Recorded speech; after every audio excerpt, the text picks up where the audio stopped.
Fala galera, beleza? Professor Kaon aqui e vamos para nossa aula aí de eletrostática, né? E a gente vai falar aí sobre campo elétrico. Bom, para a gente relembrar um pouco o que a gente viu, né, nas últimas aulas, a gente começou falando lá sobre cargas elétricas, né? A gente falou sobre a carga fundamental, falou um pouco sobre estrutura atômica e a gente falou, ó, quando tem cargas quando a gente tem cargas elétricas, quer dizer que eu tenho elétrons em falta ou em excesso em algum corpo. E aí a gente foi e falou, ó, vamos definir então como que as cargas elétricas interagem.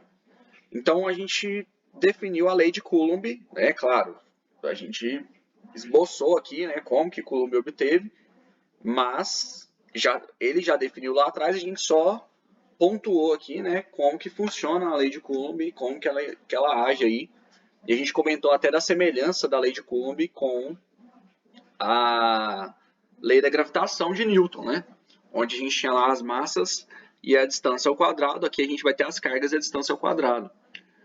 E aí a gente falou, ó, lei de Coulomb ela determina para a gente o módulo da força e vai utilizar a constante K, né, que é a constante eletrostática, para poder nos dar o valor da força de interação entre as cargas.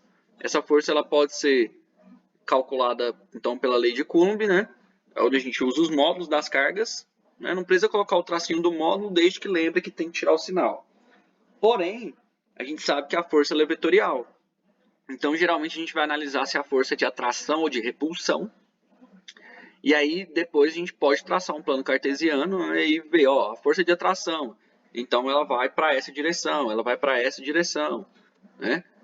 Então a gente tem basicamente essa ideia aí do que a gente viu. E o que a gente vai ver? A gente vai falar sobre campo elétrico, né, sobre quantidade de elétrons aí e tudo mais. Então, ó, vamos lá. Vamos falar sobre as linhas de campo primeiro. O que são linhas de campo? O campo elétrico, ele é uma grandeza que é para a gente definir, né, como as cargas elas se enxergam, a gente usa o campo elétrico. Então vamos pensar o seguinte: a gente tem lá uma carga positiva e uma carga negativa. Quando a gente tem cargas que estão próximas, elas conseguem sentir que tem cargas próximas. Como que elas conseguem sentir? Justamente por conta do campo elétrico, tá? Então, isso é uma propriedade das cargas. Campo elétrico é intrínseco. Então, todas as vezes que a gente... Intrínseco quer dizer propriedade que é natural de algo, tá? Então, sempre que eu tenho carga, eu tenho campo elétrico? Exatamente. Então, ó, o que são as linhas de campo? Eu vou desenhar de azul aqui. E por que isso acontece, né?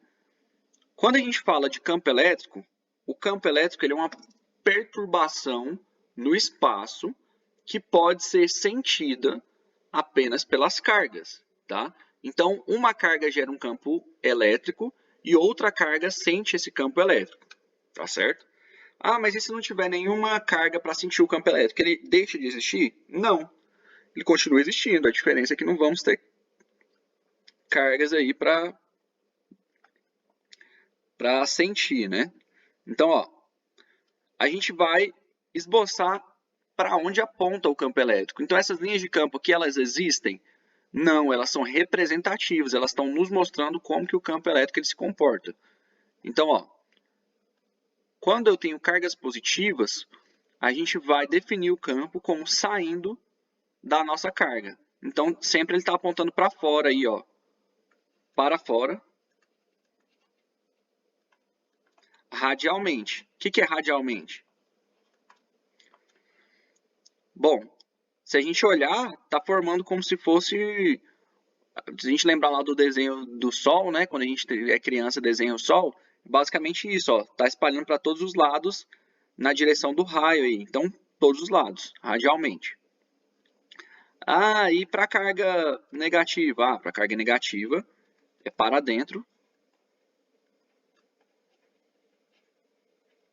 também de maneira radial. Então, se a gente pensar aqui, ó,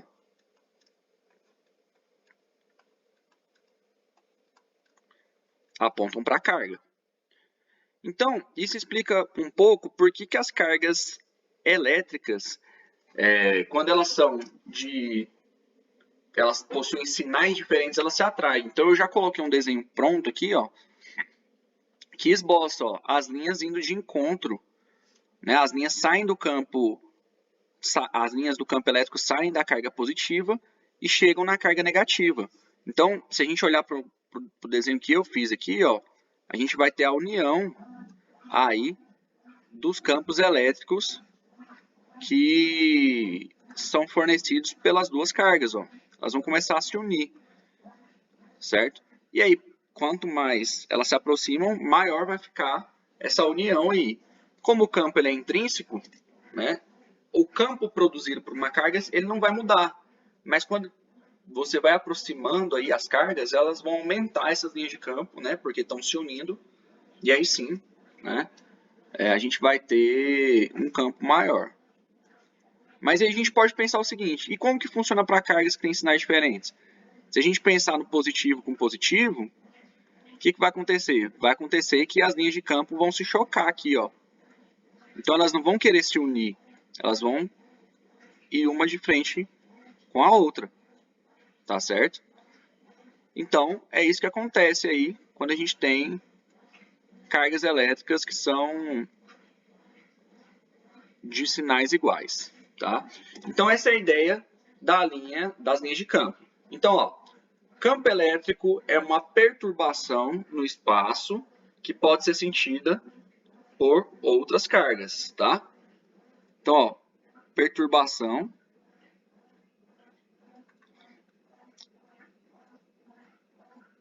pode ser detectada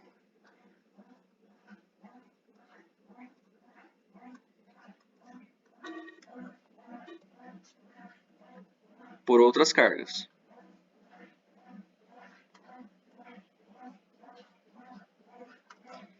Tá aí, perturbação pode ser detectada por outras cargas. E aí, para a gente fazer o cálculo, né, do campo elétrico, é bem parecido com a nossa lei de Coulomb, tá? Então, lá na lei de Coulomb a gente tinha duas cargas, aqui a gente pode calcular o campo elétrico para uma carga pontual. Então, quer dizer, força elétrica ela só existe entre duas cargas, ou mais. Campo elétrico ele é intrínseco de uma carga. Então, a gente pode calcular aí, se vocês perceberem lá, se vocês lembrarem lá, a força elétrica ela é o K Q1, Q2, dividido por D ao quadrado. Aqui, ó, em vez de ter Q1, Q2, só tem o Q. Então, se a gente pensar na força, a gente dividiu a força por uma carga para obter o campo elétrico. Isso também serve quando a gente quer calcular, por exemplo, quando uma carga pontual entra num campo elétrico que seja contínuo, ou seja, uniforme, tá? Então, como que eu produzo um campo uniforme? A gente pode pegar duas placas, por exemplo, bem extensas, né? E carregar elas positiva e negativamente. E aí você vai gerar um campo elétrico uniforme aí em uma região dessas placas. E aí, por exemplo, se eu jogar uma carga elétrica aí no meio, ela vai se movimentar. Esse é o mesmo princípio que a gente usa para a corrente elétrica, por exemplo. A gente aplica, claro, uma diferença de potencial, na verdade não são campos elétricos, mas é uma ideia parecida. Né? Aplica a diferença de potencial, o elétron sai de um lado para o outro. Então, é bem semelhante aí, a gente pode pensar nessa ideia também. E aí a gente tem que lembrar, lógico, que o nosso K, ele é o Newton por metro quadrado, Coulomb quadrado aí, né? 9 vezes 10 a nona, tá? Então, opa, beleza. Só que aí tem um porém. Se a força é vetorial, o nosso campo ele também tem que ser vetorial, né? Tanto que a gente colocou setas aí para exemplificar, né, qual que é a direção das linhas de campo. E aí a gente tem que pensar, ó, se a gente calcular lá pelas nossas fórmulas, a gente vai ter o quê? Módulo. Módulo é escalar. E para observar a característica vetorial, como que a gente analisa? A gente analisa a interação entre as cargas. Então, do mesmo jeito lá que eu poderia pensar, ó, meu campo elétrico está para cá, né? Beleza. Aí eu quero analisar aqui, ó. Vamos supor que eu queira colocar uma carga negativa em um ponto P, certo? Ó, meu campo elétrico ele está saindo da minha carga positiva. Então, nesse ponto aqui, ó, o que ele faz? Ele aponta para fora, né? E a carga negativa? Opa, a carga negativa aponta para dentro, né? Então, a gente pode pensar que nesse ponto aqui, a carga está apontando para lá. Então, eu tenho o campo elétrico 1 e o campo elétrico 2. Então, eles são vetorzinhos aqui, ó, tá? Campo elétrico 2, campo elétrico 1. Então, é assim que a gente observa o vetor. A gente precisa olhar onde está o meu ponto de referência, né? Ou o ponto que eu quero tomar como base aí, ponto P, por exemplo, e falar, ó, essa é a diferença aí, tá? Ah, mas se eu tiver, se for linear, se eu colocar aqui, ó, tem um ponto aqui, mas sempre é linear, é radial, ó, tá vendo? O ponto tá aqui, se eu colocar o ponto aqui, mesma coisa, ó, a gente só tá mudando a perspectiva, certo? A diferença é quando a gente adiciona aí 2, 3 ou mais cargas, mas por enquanto a gente está só entendendo um pouquinho de como que funciona o campo vetorial, tá? E aí vamos lá, né? Vamos ao que nos interessa. Então a primeira coisa que eu queria reforçar com vocês é que, antes de tudo, a gente tem que entender qual tipo de exercício a gente está fazendo e seguir algumas ideias. A gente vai ler o exercício, a gente vai anotar os dados, a gente vai identificar o que o exercício pede, depois a gente vai anotar a fórmula e substituir.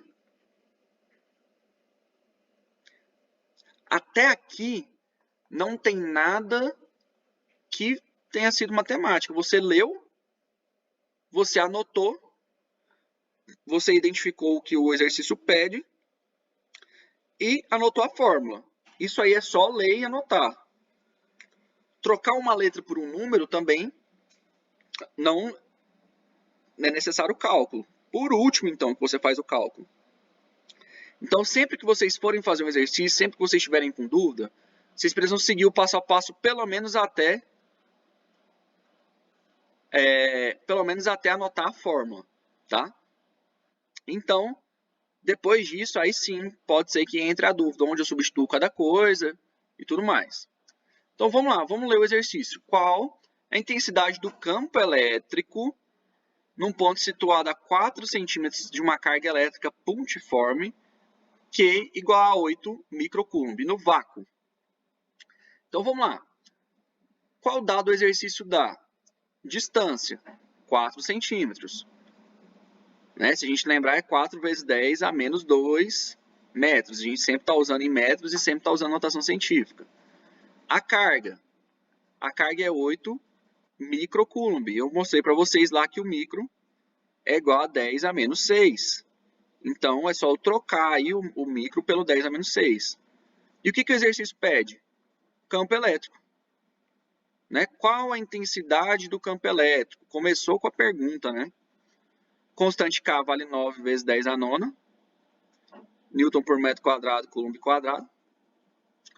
E aí, a gente leu, anotou, né? A gente anotou os dados e identificou o problema. Ó, meu problema é esse aqui. Eu quero encontrar o campo elétrico. E qual que é a minha fórmula? A minha fórmula, então, é o campo elétrico é igual a K vezes Q, dividido por D quadrado. Tá aí. Eu já mostrei para vocês e a gente anotou agora. Como eu identifiquei cada coisa com a sua letra, e já está no sistema internacional, sempre lembra, quando eu for substituir, lembra que tem que substituir no sistema internacional. A gente pode trocar de lugar aí, então, o que for letra e o que eu tiver de informação. O campo elétrico eu não tenho, mas o K vale 9 vezes 10 a nona. O Q vale 8 vezes 10 a menos 6. Como é que eu achei esse menos 6? Aqui, ó, o prefixo. E o D vale 4 vezes 10 a menos 2. E aí tem que elevar ao quadrado, né? Então, vamos lá, ó. Como que a gente faz o cálculo de notação científica? Multiplica embaixo soma em cima. Então, multiplicando embaixo, a gente tem 9 vezes 8, que dá 72. Aí lá em cima, conserva a base, 8 menos 6 dá 3. Tá aí. Agora, dividido por 4 ao quadrado dá 16. E 2 vezes 2 dá 4. Então, 10 a menos 4. Então, esse aqui é potência de potência. A gente aprendeu a fazer lá atrás. Agora que o bicho pega. E aí? Como que a gente faz essa conta? Qual que é o jeito mais fácil? Quando é multiplicação, a gente multiplica embaixo e soma em cima. Quando é divisão, a gente divide do lado, sempre procura deixar o número de cima maior. E de cá, subtrai. Então tá aí. 72 dividido por 16. Se vocês quiserem fazer o cálculo e conferir, 72 dividido por 16 vai dar 4,5 vezes 10. Agora, ó, 3 menos 4 vai dar 7. Então, se a gente pensar aqui, ó, 3 menos 4, vai ficar 3 mais 4, que vai dar 7. E agora, professor, agora qual é a nossa unidade de medida? A gente pode ter algumas unidades de medida, mas a princípio a que a gente vai começar utilizando é o seguinte, ó. Quando a gente falou lá que o campo elétrico ele poderia ser a força dividido pela distância. Qual que é a força? Newton. E qual que é a distância? Metros. Então, a primeira unidade de medida, por enquanto, que a gente vai utilizar é Newton por metro, tá? Então, tá aí. Eu não falei lá atrás que era para a gente entender por aqui. E aí a gente vai ter, né, mais um pouquinho mais para frente, a gente vai ter o volt por metro também, né, que quando a gente for falar de diferença de potencial, a gente vai usar mais o volt por metro do que o Newton por metro, tá certo? Bom, agora vamos resumir aí tudo isso que a gente falou. Ó, as cargas positivas possuem linhas de campo que apontam para fora. As cargas negativas, elas possuem as linhas de campo apontando para a carga. A gente tem o módulo do campo, né, que a gente calculou aí. Então, esse é o valor aí do módulo do campo. E a gente pode ainda calcular a força como o produto aí do campo elétrico pela carga. Ou campo elétrico é a força dividido pela carga, é a mesma coisa. E aí eu sempre gosto de colocar essa imagem aqui que a gente vê as cargas positivas e negativas interagindo. Pessoal, revejam o vídeo, anotem os valores, anotem as fórmulas, tá? Esse material aqui está disponível para vocês, então, por favor, não deixem de me avisar se tiver algum problema, tá? E qualquer dúvida, pode me procurar que eu estou à disposição. É isso aí, até mais.